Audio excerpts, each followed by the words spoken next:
Hi hello అండి. నేను మీ జ్యోతి.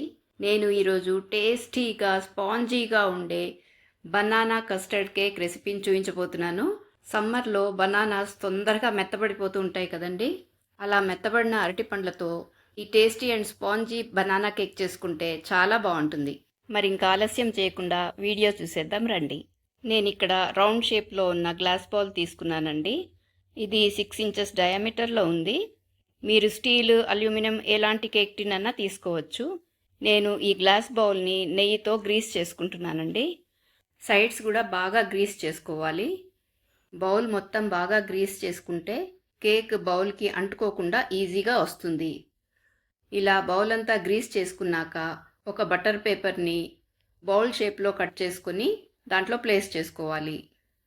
ఈ బటర్ పేపర్కి కూడా కొద్దిగా నెయ్యిని అప్లై చేస్తున్నాను. ఇలా చేయటం వల్ల కేక్ బటర్ పేపర్కి అంటుకోకుండా ఈజీగా వస్తుంది. బటర్ పేపర్ లేనట్టయితే కేక్ టిన్కి నెయ్యి అప్లై చేసిన తర్వాత మైదా పిండితో చక్కగా కోట్ చేసుకోండి. ఇలా చేయటం వల్ల కూడా కేక్ ఈజీగా అంటుకోకుండా వస్తుందన్నమాట. నేను బనానా కస్టర్డ్ కేక్ కోసము 2 బాగా పండిన బనానాస్ తీసుకున్నాను. బనానాస్ ఎంత బాగా పండితే అంత స్వీట్గా మాయిస్ట్గా కేక్ వస్తుంది. మనకి షుగర్ కూడా చాలా తక్కువగా పడుతుందన్నమాట. ఇప్పుడు ఈ అరటి పండ్లని ముక్కలుగా చేసుకొని మిక్సీ జార్లో వేసుకొని మెత్తటి పేస్ట్లా గ్రైండ్ చేసుకోవాలి. ముక్కలుగా అస్సలు ఉండకూడదు, మెత్తగా స్మూత్గా అయిపోవాలన్నమాట. చూస్తున్నారు కదా, ఈ వీడియోలో చూపించిన విధంగా స్మూత్గా ఉండాలి.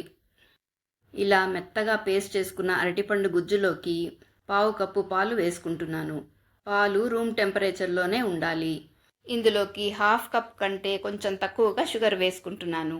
ఇంకా 1/2 టీ స్పూన్ వెనీలా ఎసెన్స్ కూడా వేసుకోవాలి. ఫ్లేవర్ చాలా బాగుంటుంది. ఇప్పుడు ఇందులోకి 1/2 కప్పు రిఫైన్డ్ ఆయిల్ వేసుకుంటున్నాను. టేస్ట్ కోసం ఒక చిటికెడు ఉప్పు కూడా వేసుకోవాలి. ఇప్పుడు ఇవన్నీ కలిసేలాగా మిక్సీలో ఒకసారి తిప్పండి. ఇవన్నీ బాగా గ్రైండ్ అయిన తర్వాత ఒక బౌల్లోకి ట్రాన్స్ఫర్ చేసుకోవాలి. ఇప్పుడు స్టవ్ పైన ప్యాన్ పెట్టి ప్రీహీట్ చేసుకుందాం. ప్యాన్ని మీడియం ఫ్లేమ్లో పెట్టి 10 మినిట్స్ వరకు ప్రీహీట్ చేసుకోవాలి. ఈ లోపల బౌల్ పైన ఒక జల్లెడ పెట్టుకొని ఇందులోకి 1 కప్ మైదా, 2 టేబుల్ స్పూన్లు కస్టర్డ్ పౌడర్ వేసుకోవాలి. కస్టర్డ్ పౌడర్ కూడా వెనిలా ఫ్లేవర్ తీసుకుంటే బాగుంటుంది. ఇందులోకి 2 tablespoons milk powder, 1 teaspoon baking powder, 1/2 teaspoon baking soda వేసుకోవాలి. ఇప్పుడు వీటన్నిటిని బాగా జల్లించాలి. ఇలా జల్లించడం వలన కేక్ స్పాంజీగా వస్తుంది.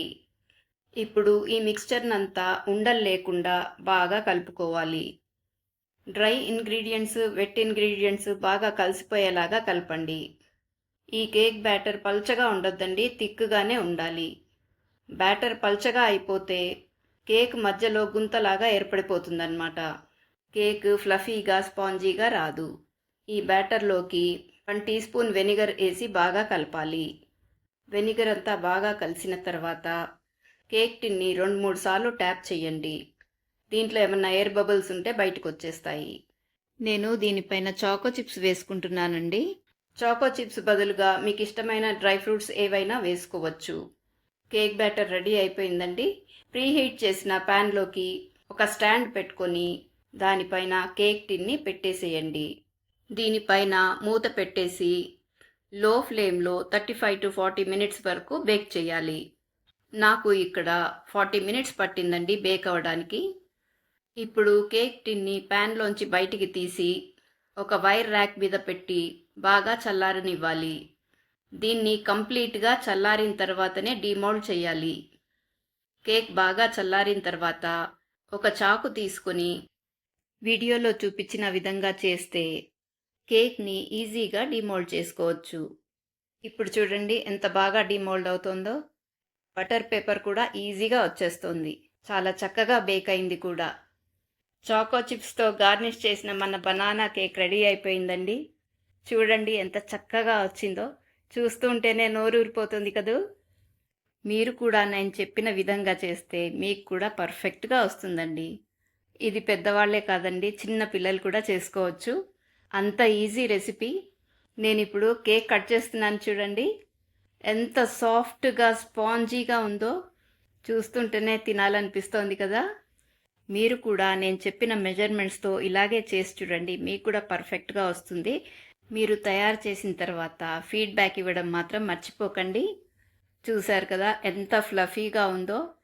చూడ్డానికే కాదండి, తినడానికి కూడా చాలా టేస్టీగా ఉంది. మీకు ఈ వీడియో కనుక నచ్చినట్టయితే లైక్ చేయండి, షేర్ చేయండి, సబ్స్క్రైబ్ చేయండి. Thank you for watching.